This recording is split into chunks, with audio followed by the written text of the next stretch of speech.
एक पुराना मंदिर है, लोगों का मान्यता है, लोग जाते हैं और वहाँ पे अभी ये बात चल रहा है कि कुछ लोग गाड़े गए हैं, कुछ लोगों को कुछ दुष्कर्म करके किया गया है। उसका रेप हुआ था। रेप के बाद उसका गुप्त अंग में मिट्टी डाला गया था ताकि वो स्पर्म आइडेंटिफाई ना करे।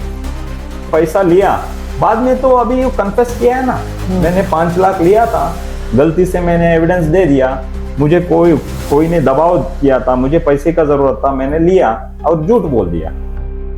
तो जैसे 2012 में सौजन्या का रेप एंड मर्डर हो जाता है, तो उसके 1 साल के बाद सौजन्या को न्याय मिले ऐसा सारे हिंदू संगठन ये एक आवाज उठते। हाँ, वही हम बता रहे हैं ना, ये क्यों ऐसा हो रहा है, मतलब अपना हिंदू कमजोर है। देखिए, अभी कोई दूसरे मजहब पे आप बात करेंगे तो सर तन से जुदा होगा।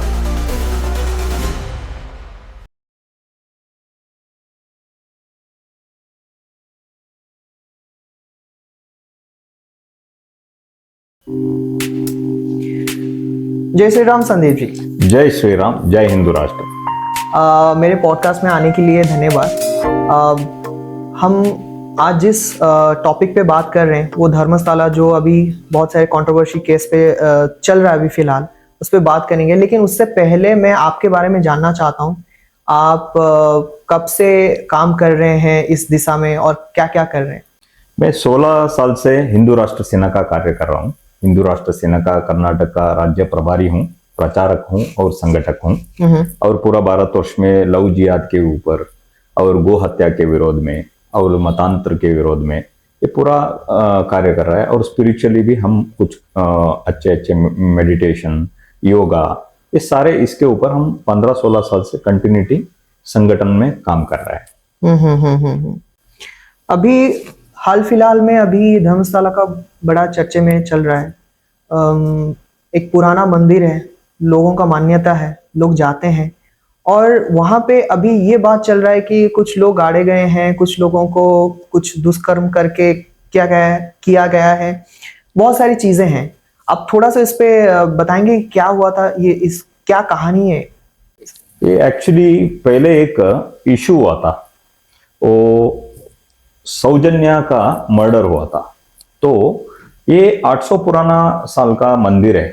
ये जो भी अपना धर्म विरोधी है, ये भारत का विरोधी और दुष्ट शक्ति है, उन्होंने प्लान किया और एक क्षेत्र को कैसा भी करके ये बदनाम करने के लिए बहुत दिन से तो अवकाश ढूंढ रहे थे, ताकि इसको कैसा भी करके बदनाम करेंगे। क्योंकि ये क्षेत्र इतना पुराना है, आपको मालूम होगा पूरा भारतवर्ष में कैसे 12 ज्योतिर्लिंग है और 4 धाम है, वैसे ही धर्म क्षेत्र है, धर्मस्थल है।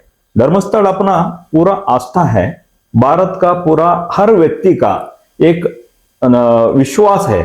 क्योंकि उधर अभय दान मिलता है। अभय दान मतलब किधर भी आप जाएंगे, कोर्ट में न्याय नहीं मिलेगा, न्यायपालिका में नहीं मिलेगा, तो तब ये धर्म क्षेत्र में, इसका नाम में ही है धर्म स्थला, मतलब धर्म जिधर है वो जगह है, इसका मतलब धर्म स्थल। कैसा भी करके ये जो देश विरोधी दुष्ट शक्ति है, इसको कलंकित करने के लिए अवकाश ढूंढ रहे थे। तो उसी वक्त ये इंसिडेंट हो जाता है, एक मर्डर हो जाता है, सौजन्या का रेप एंड मर्डर। उस समय से ये कार्य चालू हो जाता है। तो जैसे 2012 में सौजन्या का रेप एंड मर्डर हो जाता है, तो उसके 1 साल के बाद सौजन्या को न्याय मिले ऐसा सारे हिंदू संगठन ये एक आवाज उठते। तो हम भी आज तक एक आपको क्लैरिफाई देना चाहता हूं, पहले से आज तक हम भी ये प्रयास कर रहे हैं सौजन्या को न्याय मिले। मगर सौजन्या को पकड़ के, उसका इशू को पकड़ के ये क्षेत्र का बदनाम करने के लिए जा रहा है ना, ये गलत बात है। यही टारगेट उन्होंने किया है। और इसी के लिए एक यूट्यूबर ने, समीर एमडी करके एक यूट्यूबर, आर्टिफिशियल इंटेलिजेंस यूज करके ये पूरा क्षेत्र को बहुत गलत तरीके से इन्होंने पूरा, कोई प्रूफ नहीं, एविडेंस नहीं, ऐसा ही स्टोरी टेलिंग करते हैं ना, जैसे एनिमेशन करते हैं, वैसे पूरा एनिमेटेड करके इतना लोगों को फैला दिया, नो प्रूफ नथिंग। तो बाद में वो खुद अपना हिंदू वो शेयर करने लग गई। ऐसा हुआ होगा शायद धर्म क्षेत्र में, उनको लगा धर्म कि ऐसा स्थल हो में। सकता है करके। हाँ, हो सकता है। तो ये इतना स्ट्रांगली उन्होंने बिल्डअप किया, तो ये पूरा गलत नैरेटिव सेट करने के लिए उन्होंने पूरा प्रयास किया। इसके लिए जितने दुष्ट शक्ति थे सब एकत्रित हो गया, एक क्षेत्र को बदनाम करने के लिए पूरा प्रयास किया। आर्टिफिशियल इंटेलिजेंस करके इन्होंने इतना एविडेंस फैलाया फैलाया फैलाया, तो अपना खुद हिंदू ये फॉरवर्ड करने लग गई, शेयर करने लग गई और मानने लग गई ये गलत चीज को, कोई एविडेंस नहीं है। मगर बाद में धीरे धीरे लोग इसके ऊपर कंट्रोवर्शियल डिस्कशन होने लग गया, तो कोई एविडेंस नहीं है, कुछ नहीं है, कैसा आप बता सकते हैं। तो उस समय और एक आर्टिफिशियल इंटेलिजेंस किया उसने, और ये एक स्कल का जो बूढ़े बोलते हैं कन्नड़ में, वो व्यक्ति को लेके इंट्रोड्यूस किया और कोर्ट से अनुमति लिया, एसआईटी को ये कीजिए इस विषय पे।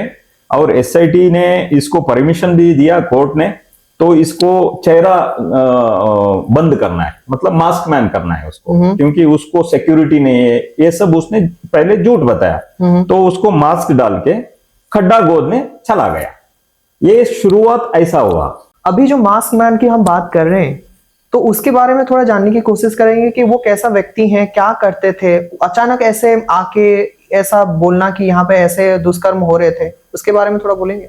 ये एक्चुअली ये मास्क मैन है, ये खुद बोलता है मैं एक दलित कम्युनिटी से हूँ, और जो नेत्रावती नदी है उधर, वो नदी का शुद्धिकरण करने के लिए, साफ सफाई करने के लिए धर्म क्षेत्र से उधर रखा था उसको, सैनिटेशन वो। हाँ, सैनिटाइजेशन। और कभी कभी क्या हो जाता है, आप किधर भी जाइए पुण्य क्षेत्र में या काशी में हो, अलग अलग पुण्य क्षेत्र में कोई मर जाते हैं, मतलब कोई उसका अता पता नहीं रहता है, तो उनको वो क्षेत्र में क्या करते हैं, वो उस ग्राम पंचायत को इन्फॉर्म करके उसको अंतिम संस्कार करते हैं उस शव को।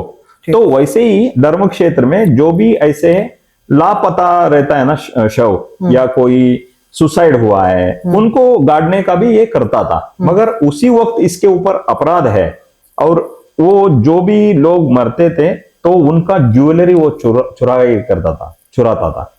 ज्वेलरी चुराता, मतलब कोई भी शव के ऊपर ज्वेलरी से रिंग है या पैसे है, वो चुराता था। ये ऐसा उसके ऊपर जैसे एक कंप्लेंट आता है, धर्म क्षेत्र इसको निकाल देते हैं, इसको काम से हटा देते हैं। बाद में ये तमिलनाडु चला जाता है। ये कब की बात है जब उनको निकाला गया? ये बहुत पुराना साल का है, 10-15 साल के पीछे का कहानी है। ये इसके बाद ये जो गया है, इसका तो पैसे का लालच है, तो इसी को ये करप्ट कर सकते हैं करके, जो अपना देश विरोधी है, धर्म विरोधी है, एंटी हिंदू का विरोधी है, उन्होंने इसको लाया गया है, इसको प्रेजेंट किया गया है। और इसके साथ साथ एक स्कल को भी भेजा गया था। ये स्कल एक बैग में लेके आया, और बाद में वो इन्वेस्टिगेशन के बाद पता चला वो स्कल और ये मिट्टी जो दोनों कुछ भी कॉम्बिनेशन ही नहीं है। और उसने 13 प्लेस पॉइंट आउट किया, मैंने 100 के ज्यादा ऊपर ये शव मैंने इधर अंदर डाला हूं, तो उसमें पॉइंट आउट किया। बाद में एसआईटी एक के बाद खोदने लग गई, तो एक में भी कुछ नहीं निकला। बाद में एक पॉइंट में एक आदमी का मिला, वो स्कल, वो भी 2 साल पहले गुजरे हुए थे, तो उसका स्कल मिला। मगर इसने एलिगेशन किया था छोटे छोटे बच्चे और लड़की विदाउट इनर गारमेंट, और उनके ऊपर पूरा हत्या हुआ था, और उनके ऊपर मार्क्स था, उसको मैंने गाटा दिया था मिट्टी में। तो ऐसा कोई एविडेंस ही नहीं मिला।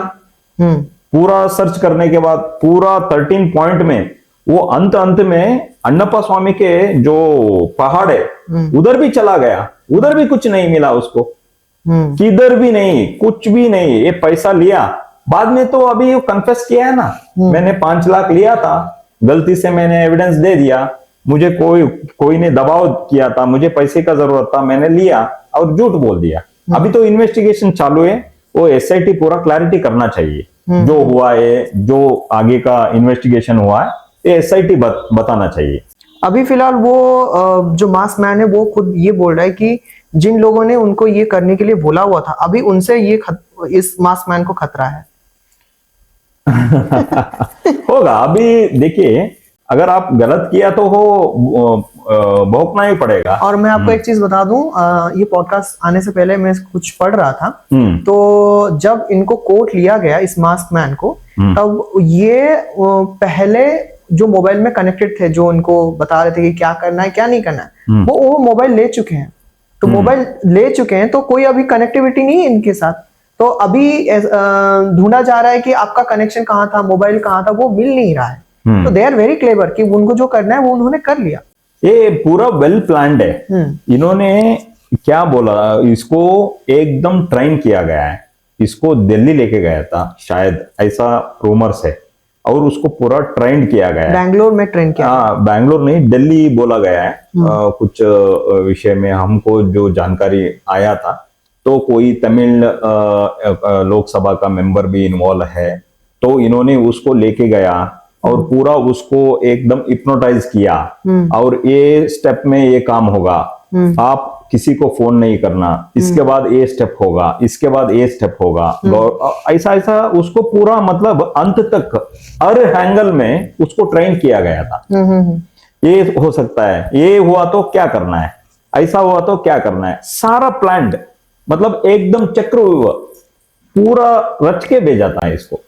लेकिन इतना क्या कमजोरी है, मतलब आप 4-5 जगह बोल रहे हो, जो भी जितने जगह बोल रहा था उसने 13 जगह, सॉरी पहले 13 जगह बोल रहा था, फिर खोद के उन्होंने 17 जगह को कुछ खोदा हुआ है। तो अब कुछ नहीं मिला, तब जो बंदा कर रहा है वो तो अब पैसे के लालच में कर लिया, वो अलग बात है। लेकिन अब इसके बाद क्या, मतलब ऐसे फिर तो और भी बहुत जगह हो सकते हैं, किसी को उठा के आप पैसे दे दो फिर और कर लो ये बात। हाँ, वही हम बता रहे हैं ना, ये क्यों ऐसा हो रहा है, मतलब अपना हिंदू कमजोर है। देखिए, अभी कोई दूसरे मजहब पे आप बात करेंगे तो सर तन से जुदा होगा। अभी अपना हिंदू इतना कमजोर है, आप जितने भी बताओ, जितने भी कलंकित बोलो, ये होगा क्या, ऐसा सोचने वाला हिंदू जब तक रहेगा, ऐसा हजार चिन्मयी ये स्कल बूढ़े लोग आते रहेंगे। इसको खत्म जड़ से तभी होगा जब तक हिंदू मानेंगे अपना क्षेत्र को, अपना धर्म के प्रति धर्मानिष्ठ जब तक नहीं होगा, तब तक ये रिपीट होते ही रहेगा। और गवर्नमेंट भी ऐसा है, जो भी आएगा आपको इन्वेस्टिगेशन कैसे करेंगे, ये भी गलत बात है ना, ये भी सोचने का बात है। गवर्नमेंट भी कैसा अलो कर रहा है, ये नहीं करना चाहिए, क्योंकि इतना बड़ा क्षेत्र के ऊपर आप ऐसा अपराध बोल रहे हैं, आरोप बोल रहे हैं, तो आप उसके बारे में सोचना चाहिए ना, इस आरोप के बारे में, ये सही है गलत है कैसा करेंगे। मगर जो धर्मस्थल का, श्री क्षेत्र का जो ऑर्गेनाइजेशन का पूरा जो धर्माधिकारी है, उन्होंने क्या कहा मालूम है आपको? उन्होंने कहा करने दीजिए खोज, क्योंकि उनको मालूम है सत्य परेशान हो सकता है मगर परास्त्र नहीं। बिल्कुल, उनको क्लैरिटी होना चाहिए, करने दीजिए, आप कीजिए जितना आपको खोजना है कीजिए, क्योंकि उनको मालूम है सत्य है, सत्य कुछ भी ऐसा गलत नहीं है, इधर कुछ ऐसा हुआ ही नहीं है, तो कैसा कितना भी खोदेंगे आपको क्या मिलने वाला है? कुछ नहीं मिलने वाला है। 16 फीट खोदेंगे, 16 फीट। आप सोचिए, आप अभी उतना कूदते कूदते जाएंगे, पानी आ जाते थे, कुआं हो जाता था। ये तो ये क्या एक लॉजिकली भी काम नहीं है ना, इलॉजिकली काम कर रहा है आप। किसी एक आदमी के बात सुन के इलॉजिकली आप काम कर रहे हैं, जो भी किया, मगर क्षेत्र इतना कॉन्फिडेंट है, इतना पवित्र है, इसीलिए उन्होंने चुप हो गया। अच्छा, मेरा एक और मुझे चीज पूछना है, अभी उन्होंने 16 फीट खोदा हुआ है, तो एक इंसान को गाड़ने के लिए क्या 16 फीट कोई खोद के गाड़ता है क्या? पहली बात। दूसरी बात, आपको अगर सर्च करना है तो उस एरिया को 16 फीट खोदने की जरूरत नहीं है। टेक्नोलॉजी है जो मिट्टी के अंदर क्या है क्या नहीं वो दिखा सकती हो, और उन्होंने स्कैन किया भी है, उनको कुछ नहीं मिला। तो अगर वो चीज पहले कर लेते, अभी उसका जरूरत नहीं था ना 16 फीट खोदने की। हाँ। तो फिर ये तमाशा बनने की क्या जरूरत है? ये देखिए नेशनल इशू हो गया, और ये पूरा पैसा बर्बाद करने का है गवर्नमेंट का पूरा। ये इलॉजिकली मैं बोल रहा हूं ना, कुछ लॉजिक नहीं है इसमें, कंप्लीट इलॉजिकली ये इन्वेस्टिगेशन कर रहा है। इतना खोजने का मतलब कुछ भी नहीं मिला है ना, तब भी एक क्षेत्र पवित्र हो गया ना, वो अच्छी बात है। खोजने दीजिए, कितने भी गड्ढा कीजिए, कोई बात नहीं, पैसा कुछ बर्बाद हुआ होगा अपना गवर्नमेंट का, अपना भारत का, मगर सत्य तो आ गया ना, असत्य असत्य हो गया ना। मैं वही बोला हूं आपको, बार बार वही बोलता हूं, सत्य परेशान हो सकता है, परास्त्र नहीं, पराजय नहीं हो सकता है, सत्य हमेशा जीत होता है। इसीलिए कुछ नहीं मिला, ये कंप्लीट इलॉजिकल है। ये अनन्या भट्ट का क्या मामला है, ये इनका नाम क्यों बार बार आ रहा है? वो क्या हुआ है ना, ये टोटल कॉम्बिनेशन है, ये टोटल एक टीम वर्क किया गया है। ये अनन्या भट्ट, ये उसने आया, उसका क्या हुआ था, उसका कुछ रिलेटिव्स, फॉर रिलेटिव्स एक प्रॉपर्टी धर्म क्षेत्र को दिया था, तो उस समय मतलब दान पे दिया था। तो अभी इन्होंने खोजा ये स्कलमैन को लेके आया, ये यूट्यूबर को लेके आया, और ज्यादा एविडेंस क्रिएट करने के लिए, बिल्डअप करने के लिए ये इन्होंने ये सौजन्या भट्ट को लेके आया। और सौजन्या नहीं, अनन्या भट्ट, सुजाता भट्ट, सॉरी, हाँ सुजाता भट्ट है ना, सुजाता भट्ट वो एक बुढ़िया है, बुढ़ी है, उसको लेके आया, एक फेक उसका बेटी है क्रिएट किया, अनन्या भट्ट मेरा बेटी है, और इसका एटलीस्ट आप लाश ढूंढ के दीजिए, उसका स्कल तो दीजिए, ऐसा नाटक किया ताकि रियलिटी में उसको बच्चे ही नहीं हुआ था। मतलब रियल में बच्चे नहीं है, बट पैसे के लिए आपने, हाँ, ये सुजाता भट्ट ये एग्जिस्ट ही नहीं करते हैं, ये ताकि ये दूसरे का कुछ रिलेशन है, उन्होंने आके बता दिया ये अपना बेटी है, ये गलत बोल रही है।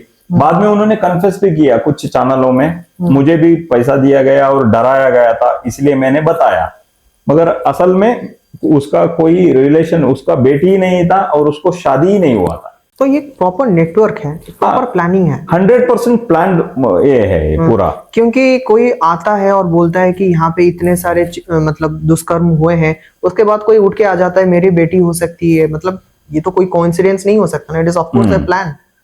करेक्ट। ये सुजाता भट्ट ने क्रिएट किया, ये इसको इतना ही सुपारी दिया गया था सुजाता भट्ट को, तुम जाओ बताओ मेरा बेटी है अनन्या भट्ट है, और इसको ढूंढ के जाओ, ढूंढ के दीजिए। उसका एटलीस्ट उसने एक कार्ड प्ले किया, इमोशनल कार्ड प्ले किया, मेरा बेटी खो गई है, और इतना स्कल ये मास्कमैन आके बताया ना, तब ये इसको कनेक्टिविटी करने के लिए इसके साथ अभी कोई तो आना चाहिए ना। अभी देखिए स्कल में ये मास्कमैन आया, बताया इतने सारे शव को मैंने गाड़ा गया था, मगर एक तो कंप्लेंटेंट होना चाहिए ना। कितने स्कल निकले फिर? कुछ भी नहीं, एक निकला, वो भी 2 साल से पहले कुछ डेथ हुआ था, वो भी मेल का है, और ये एविडेंस नहीं था जो मास्कमैन आके बताया था, इतना सारा मैंने गाड़ा दिया था। तो इतना सारा मास्क मर्डर हुआ, तो एक भी कंप्लेंट देना चाहिए था ना, मेरा बेटी गुम हुआ है, मेरा बेटी नहीं है, कंप्लेंट ही नहीं है, कोई कंप्लेंट। इसलिए ये सुजाता भट्ट को क्रिएट किया गया है, सुजाता भट्ट को क्रिएट किया गया है ताकि ये मास्कमैन को प्रूव करे, ताकि इसका सत्य को, ये झूठ को सत्य को परिवर्तन करने के लिए कनेक्टिविटी करे। और ये अनन्या भट्ट है मेरा बेटी, सुजाता भट्ट आके बताया मेरा बेटी है, खो गया है, तो एक तो कंप्लेंट आ गया है ना। तो इसको कनेक्टिवेट करने के लिए ये टीम है पूरा, ये सुजाता भट्ट भी टीम है और ये मास्कमैन भी टीम है, इसके पीछे बहुत सारे लोग हैं, मैं धीरे धीरे अभी बताऊंगा आपको। मेरा सोच ये बताता है, मैं अपना कुछ ओपिनियन नहीं देना चाहता हूं, बट मेरा सोच ये बताता है, आपको अगर 20 साल पहले पता होगा, चाइना मोबाइल आते थे, है ना, वो बड़े कमजोर होते थे, मतलब कम पैसे में कमजोर वाला मोबाइल आता था, तब लोग मजाक उड़ाते थे, क्या क्या मोबाइल पकड़ रहे हो ऐसा वैसा करके, है ना। धीरे धीरे वो इवॉल्व हुए, वो बेहतर हुए, आज वो बेस्ट और बेस्ट मोबाइल को कॉम्पीट कर रहे हैं। मैं ये एग्जांपल इसीलिए दे रहा हूं, जिस किसी ने प्लान किया है वो तो फेल हुआ फॉर श्योर, लेकिन क्या इनके लिए एक एक्सपेरिमेंट नहीं था दिन ब दिन? अगर, क्योंकि हिंदू तो फिर पता नहीं कल आके किसी हिंदू को आप पैसा दे दो, फिर वो खुद ये करने लगे, तो फिर दिन ब दिन they will do better planning, they will do better execution. ये इसको अंत करना चाहिए। बिल्कुल। मैं वही बोल रहा हूँ, अभी इन्होंने एसआईटी इन्वेस्टिगेशन किया, मेरा अंतिम विकल्प है, ये देखिए धर्मस्थल कोई स्टेट इशू नहीं है या एक क्षेत्र का इशू नहीं है, ये है नेशनल इशू, ये अपना भारतीय का तत्व है, मूल तत्व है। मैंने आपको पहले भी बताया, जैसे 12 ज्योतिर्लिंग है, 4 धाम है, वैसे ही धर्मस्थल क्षेत्र है। क्योंकि देखिए इधर 4 बहुत मायने वाले दान करते हैं, दान, अन्नदान करते हैं, अन्नदान और औषधि दान, औषधि दान, औषधि मेडिसिन, औषधि दान क्या होता है? औषधि मतलब मेडिसिन। नहीं, दान इसमें दान मतलब इसमें जो भी आपको फिजिकली फ्रैक्चर्ड है या कोई आपके पास पैसे नहीं है, इनको भी आप ये फ्री में मेडिकेशन देते हैं, अच्छा, मेडिसिन देते हैं, ऑपरेशन, बिना ऑपरेशन ट्रीटमेंट देते हैं आयुर्वेदिक इससे। ओके। तो अन्नदान पहले हो गया। सेकंड इन्होंने दिया विद्यादान, जो महत्व था, पहले अन्नदान, दूसरा विद्यादान, और तीसरा औषधदान मींस मेडिसिन, और चौथा है अभयदान। अभय मतलब मैं तुम्हारा साथ हूं, मतलब अभी क्षेत्र कैसा है, धर्मस्थल है वो, जिधर अभी देखिए पुराने से मैं, मेरा ताता, मेरा नाना, उनका बोल रहा हूं, उनका समय से भी अगर कोई पैसा दिया आपने, समझिए विदाउट चेक, कुछ नहीं रहता था ना उस समय, अगर पैसा वापस नहीं लौटाया, वो बोलते थे धर्मस्थल को तुम्हारा नाम पे 101 रुपए डाल के चरण में डाल दूंगा भगवान श्री मंजुनाथ के सामने या अण्णप्पा स्वामी के सामने। तो डर के पैसे वापस देते थे लोग।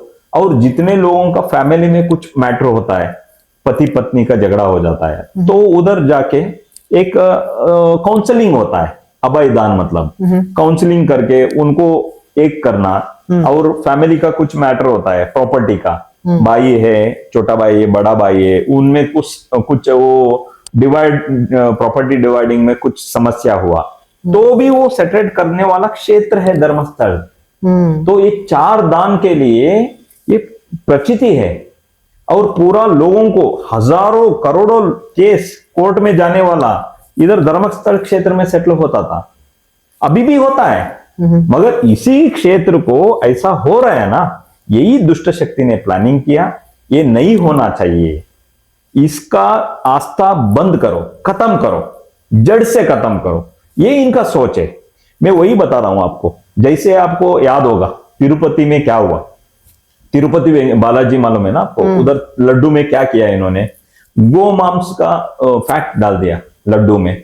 और दूसरे बात क्या हुआ, शबरीमले स्वामी अय्यप्पा, आपने सुना होगा, उधर एक मुसलमान औरत गया तो वो क्षेत्र को मलिन किया। तीसरा, आप बड़े बड़े साधु संत है, श्री श्री रविशंकर गुरु जी और जग्गी वासुदेव, इनके ऊपर भी इन्होंने अपवाद किया था। तो इनका मूल क्या है, जितने को अपना हिंदू मानते हैं उसको अपवित्र करो। अगर आप गौ माता को माता मानते हैं, आप उसको पूजन करते हैं, तो उसको हत्या किया जाता है। ये पॉइंट उनका व्यू रख के इस क्षेत्र को कलंकित करने के लिए, धर्म भ्रष्ट करने के लिए ये पूरा षड्यंत्र है, कंप्लीट प्लान। चलिए इस पे आएंगे, क्योंकि इस पे तो हम बात ही कर रहे हैं, लेकिन धर्मस्थला के हिस्ट्री पे जाते हैं। कब से ये मंदिर शुरू हुआ था, क्या इसका बैकग्राउंड था, क्या स्टोरी था, इसके बारे में थोड़ा बताइए। हाँ, ये धर्मस्थल 800 साल पुराना है और इसका पहले नाम था कुडुमा ग्राम था। और ये कुडुमा ग्राम में बीरमन्ना पेरगड़े और अम्मू बल्लारती करके जो 2 दंपति थे, पति पत्नी, और एक जैन कम्युनिटी से बिलोंगिंग करते थे।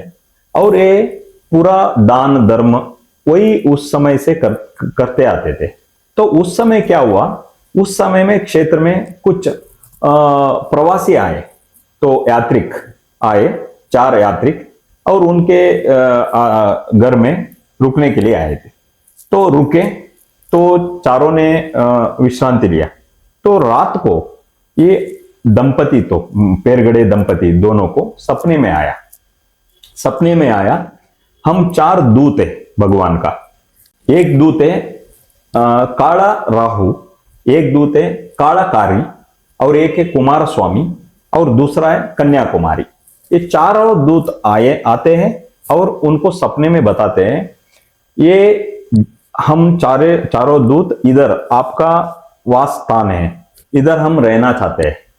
और दूसरी बात उन्होंने बताते हैं, जैसे ये पृथ्वी को सूर्य है, सूर्य से ही हमको सूरज उगते, रात होता है सूरज जाने के बाद, सूर्य जाने के बाद, वैसे ही एक क्षेत्र को शिव परमात्मा चाहिए, परमेश्वर चाहिए। तो ये परमेश्वर को प्रतिष्ठापन कीजिए और ये वास स्थान में हमको जगह दीजिए, ये बोलते हैं। तो बाद में ये उठने के बाद वो देखते हैं तो वो चारों दूत नहीं रहते, मतलब वो सपना नहीं है, असल में वो जो भगवान का दूत है, शक्ति देवता है, वो आके ये मैसेज बोल के जाते हैं। तो तब इन्होंने ये कदरी मठा है मंगलोर में, कदरी मठ से शिव पिंडी को लाते हैं। शिव पिंडी को लाने के बाद शिव पिंडी को प्रतिष्ठापन करते हैं उस जगह में, और शिव पिंडी को प्रतिष्ठापन करने के बाद वादिराज, जो उडुपी मठ का वादिराज गुरु है, उनको बुलाते हैं। बुलाने के बाद 1513 में 1513 में उस समय देवराज हेगड़े, उनके पास डिस्कशन होता है और उनको वादिराज गुरुजी बोलते हैं, देखिए एक क्षेत्र का पूजन हर दिन होना चाहिए। तो शिवपिंडी का हर दिन पूजन होने के लिए उन्होंने रिक्वेस्ट करते हैं वादिराज गुरुजी को, तो उन्होंने मानते हैं, वो प्रतिष्ठापन करके शक्तिपात करके पूजित करते हैं। बाद में 4 शिष्यों को उधर ही रख के नित्य पूजन करने के लिए, रुद्र हवन करने के लिए, वो पूरा वो उनका कम्युनिटी है, वैष्णव है, वैष्णव कम्युनिटी पूजन करते हैं। ये ऐसा विशेष क्षेत्र है, इधर शिव को पूजन करते हैं, और शिव को कौन पूजन करते हैं? वैष्णव करते हैं। ये पूरा क्षेत्र कौन देखते हैं? जैन देखते हैं। ये त्रिसंगम हुआ है, त्रिसंगम जो हुआ है वो धर्मस्थल है। ये क्षेत्र इतना पवित्र है और इसको हिंदू मंदिर करके हाई कोर्ट और सुप्रीम कोर्ट कंफर्मेशन दिया है, this is a Dharmasthala is a Hindu मंदिर। ये हिंदू मंदिर है और इसमें कितना बड़ा है, देखिए जैन कम्युनिटी देख रहा है, पूरा इसका प्रशासन, आडलित, पूरा एडमिनिस्ट्रेशन जैन कम्युनिटी देख रहा है, और शिव को पूजन किया जा रहा है। और शिव को कौन पूजन कर रहा है? वैष्णव कर रहा है। ये इतना बड़ा क्षेत्र है। और ये चारों दूत जो भगवान का दूत रहता है, उन्होंने और एक शर्त रखते हैं, इधर 4 सेवा होना चाहिए। एक सेवा है अन्नदान, दूसरा है विद्यादान, और तीसरा है औषधि दान, मेडिसिन का दान आयुर्वेदिक, और चौथा है अभय दान।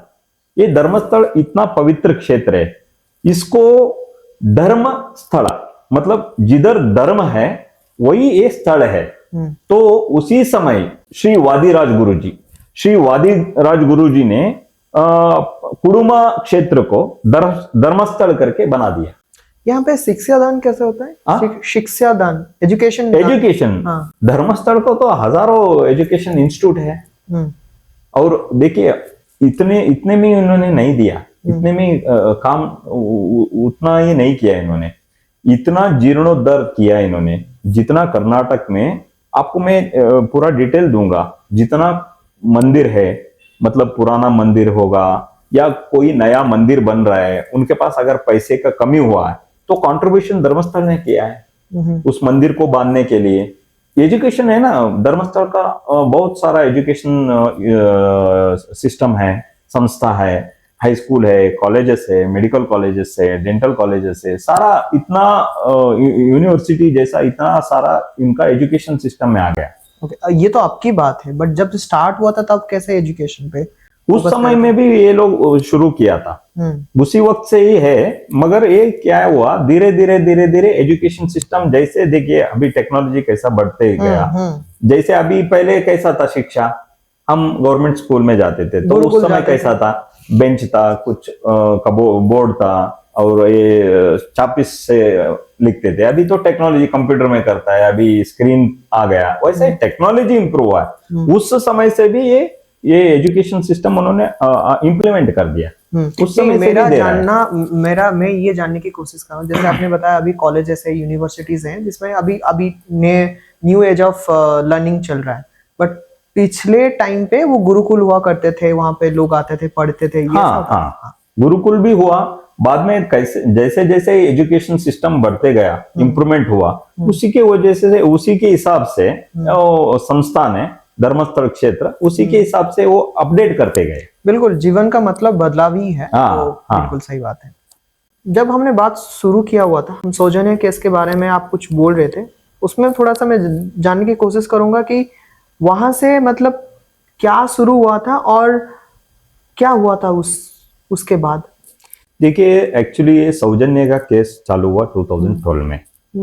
एक साल के बाद ये रेवोल्यूशन चालू हुआ। सौजन्य के केस के बारे में थोड़ा बताइए। सौजन्य का एक्चुअली देखिए, उसमें कुछ अभी तक कुछ भी क्लैरिटी नहीं आया है, मगर उस समय से एक एलिगेशन था, उसका रेप हुआ था।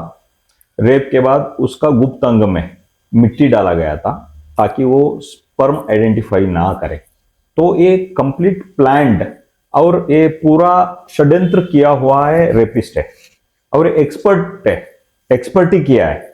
देखिए, जो रेप करेगा उसके बाद योनि में मिट्टी डालेगा तो इसको मिटाने का ये साजिश है ना, आपको क्लियरली समझ में आ रहा है। क्रिमिनल माइंडसेट है, क्रिमिनल, पूरा क्रिमिनल माइंडसेट है और उसको जानकारी है ये क्या हो सकता तो है। उसको सजा मिला।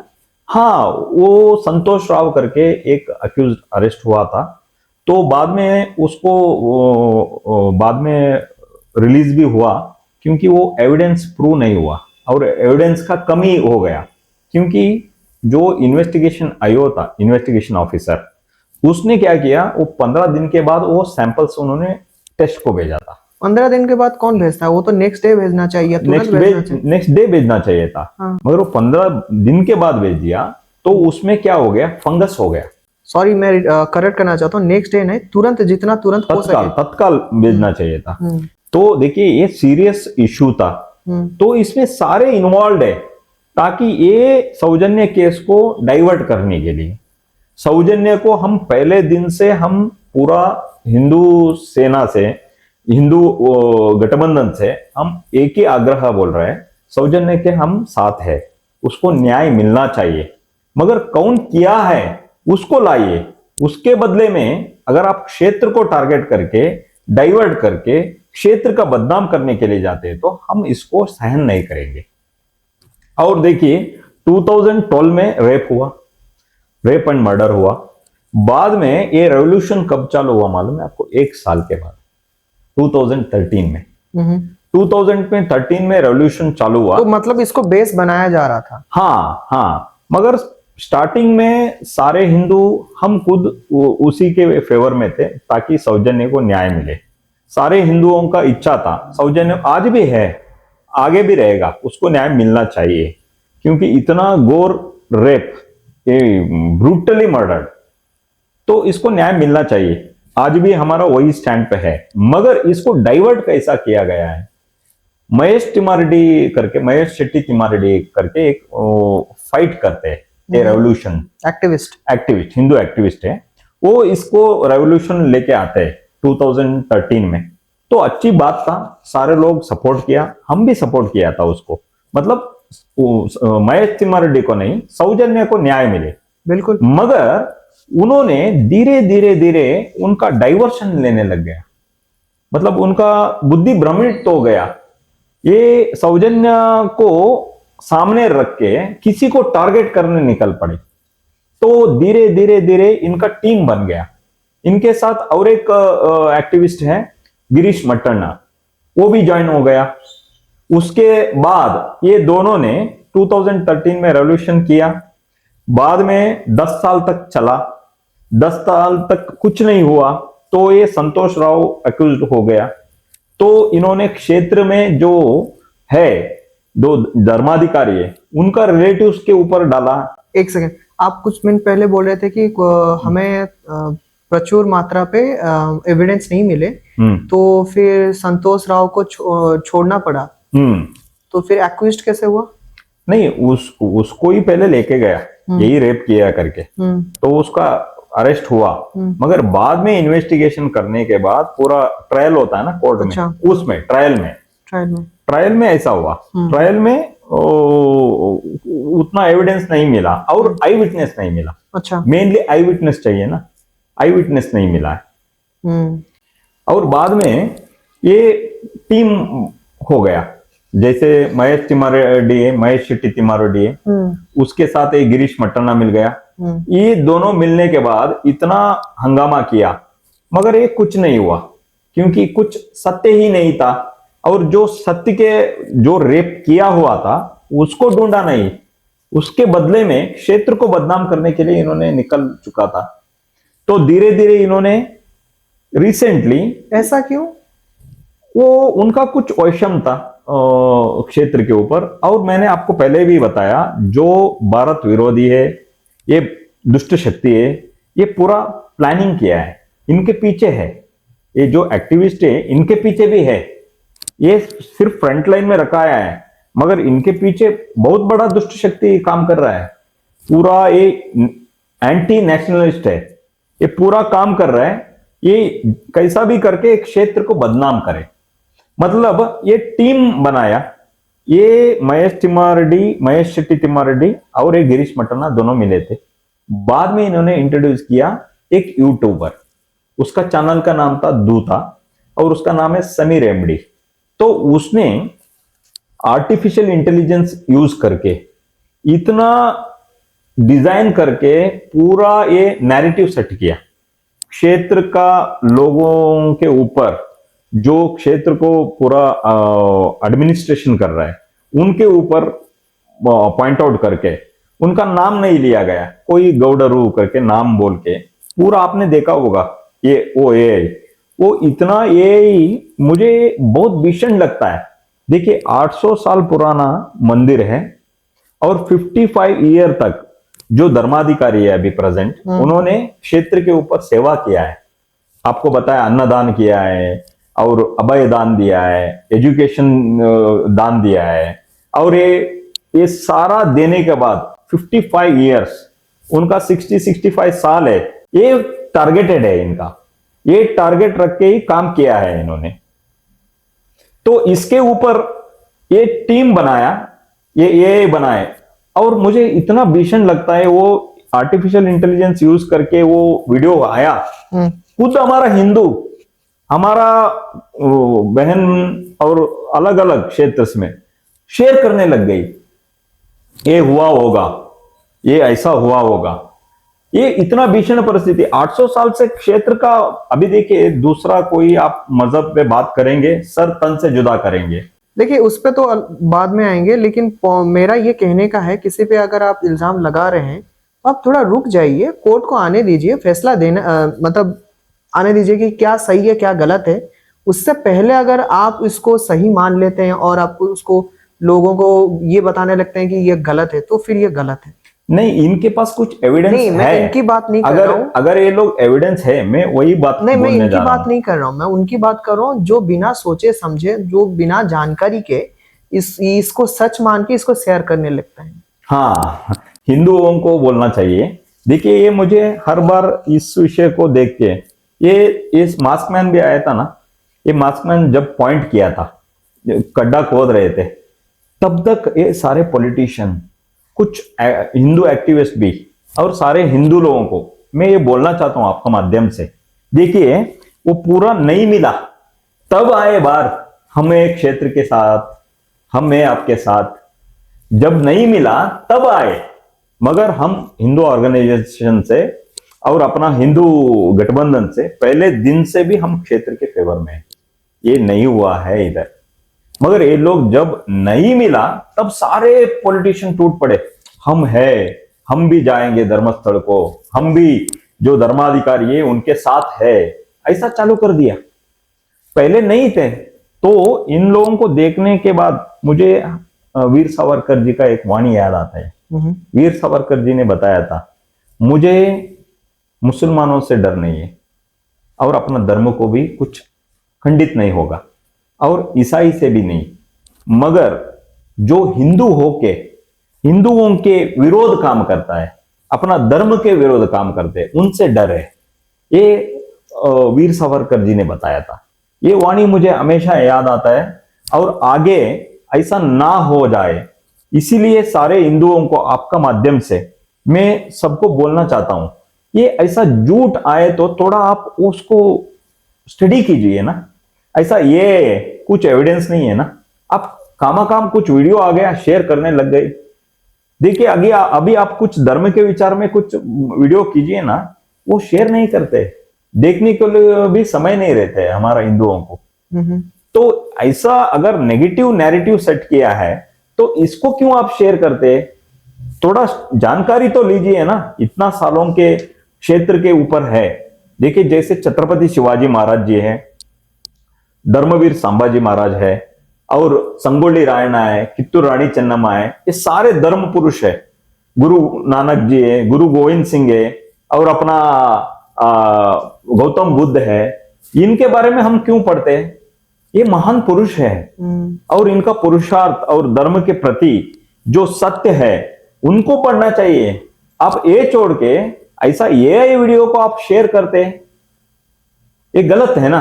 ये पूरा भारत में नैरेटिव ही सेट करने जा रहा है सभी लोग। आजकल नैरेटिव सेट करके आप सोच को मारो, हिंदुओं का सोच को मारो, क्योंकि उनको मालूम है ये इस विषय में वीक है। इनका सोच मारो, इनका सोचने का विचार मार दो। इनको विचार मार दिया तो समझो हिंदू को ही मार दिया। सुजीत, मैं और एक विषय को आपको बोलना चाहता हूं जी। देखिए जो यूट्यूबर समीर एमडी था, उसने पहले एक ये वीडियो बना के भेज दिया।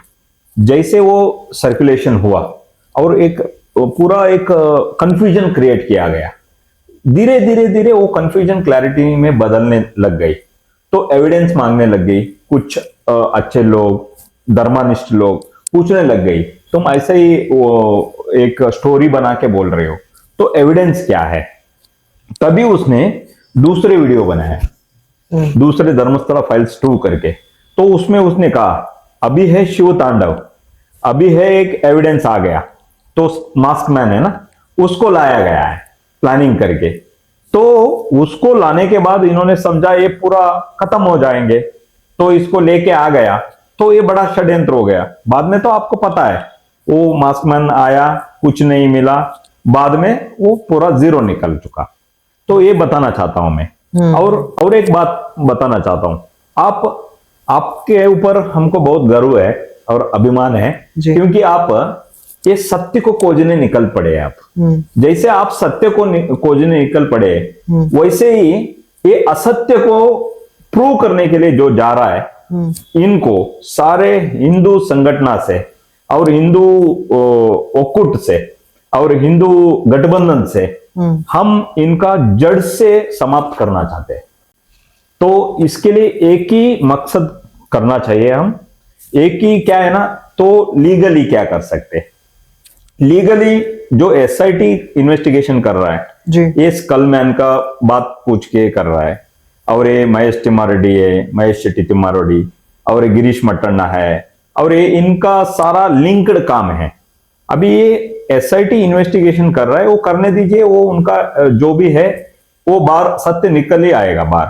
मगर ये स्टेट इशू नहीं है, ये नेशनल इशू है। इसीलिए मैं इस इशू को एनआईए को सौंपना चाहता हूं, और मैं इस आपका माध्यम से मैं केंद्र सरकार को प्रार्थना करता हूं, इस इन्वेस्टिगेशन को नेशनल इन्वेस्टिगेशन एजेंसी को दे दीजिए और इसको इन्वेस्टिगेशन कीजिए। जो भी इसके पीछे है भारत विरोधी शक्ति, दुष्ट शक्ति, सबको सामने लाइए। और इसमें इतना फाइनेंशियल ट्रांजैक्शन हुआ है, जितने भी धर्म के विरुद्ध में काम किया है, और सौजन्य को न्याय दिलाने के लिए किसका पास कितना पैसा ट्रांजैक्शन हुआ है, वो सब एनआईए के इन्वेस्टिगेशन में सब पता चल जाएगा। और सारे दुष्ट शक्ति, पर्दे के पीछे कौन है और सामने कौन है, सब लोग को अंदर भेजा जाएगा। तो एक ही सॉल्यूशन है, ये नेशनल इन्वेस्टिगेशन एजेंसी को ये पूरा धर्मस्थल का और ये सौजन्य का पूरा इन्वेस्टिगेशन जाना चाहिए। ये तो आपने गवर्नमेंट को जो भी रिक्वेस्ट आपने बताया कि ऐसा होना चाहिए करके, लेकिन अब अगर हम बात करेंगे जो एजेंसी बोल लीजिए या जो पावरफुल इंस्टीट्यूशन बोल लीजिए जो इसके पीछे काम कर रहे हैं, मतलब क्या मकसद है उनका, मतलब क्यों, मतलब एक जगह जहाँ पे लोगों का विश्वास है, भरोसा है, चाहे किसी भी रिलीजन का हो, है ना, तो क्या मिलता है उनको ये सारा चीज करके? जो इन्वेस्टिगेशन करने वाले को या किसको बोल रहे हैं आप? मैं वो पावरफुल इंस्टीट्यूशन को के बारे में बोल हाँ रहा हाँ हूँ हाँ, जो इसको एक समझ बड़ा में इशू आया। बनाना इनका चाहते हैं। मूल मकसद है, देखिए, धर्म का जिधर आस्था है अपना भारत का, उसका समाप्त करो। जिधर उनका कन्वर्जन ना हो सके और जिधर उनका प्रॉपर्टी लेने के लिए ना हो जाए, तो उस जगह हम उनका गलत फहमी करो और गलत नैरेटिव सेट करो और उस क्षेत्र को बदनाम करो और बर्बाद करो। बाद में अपना ऑर्डर्स चलाओ और उधर पूरा अक्वायर करो, मतलब प्रॉपर्टी परचेज करो। आगे आपका जो जो है, मस्जिद बांधना है, चर्च बांधना है, कन्वर्शन करना है, मतांतर करना है, गो हत्या करना है, ये सारा दुष्ट काम करने के लिए एक प्लेटफॉर्म करने के लिए सोच रहे हैं। इस पे मैं क्या ही बोलूं, मेरा उतना क्षमता नहीं है कुछ बोलने का, लेकिन गवर्नमेंट कुछ करे इसके ऊपर जो सही हो, ताकि ऐसा आगे जाके और कोई आके ऐसा गलत चीज, फेक इंफॉर्मेशन ना फैलाए। इतना ही बोल सकते हैं। Thank you Sandeep ji, thank you so much, आप आए और इस पे हमने बात किया। इस पे हमने बहुत सारी बैकग्राउंड के बारे में बात किया, हमने क्या हमने धर्मशाला के तीर्थ के बारे में भी बात किया कि हिस्ट्री क्या है, तो लोग जो देखेंगे उनको पता चलेगा सारा चीज end to end. Thank you so much, आपने वक्त दिया। आपको भी अभिनंदन, आपने हमको बुलाया इधर और पूरा सत्य का खोजने के लिए आप प्रयास किया। जितना मेरा पास जानकारी था मैंने सारा आपको दे दिया। आपको भी हृदयपूर्वक से कोटि कोटि प्रणाम। जय श्री राम। जय श्री राम, जय हिंदू राष्ट्र।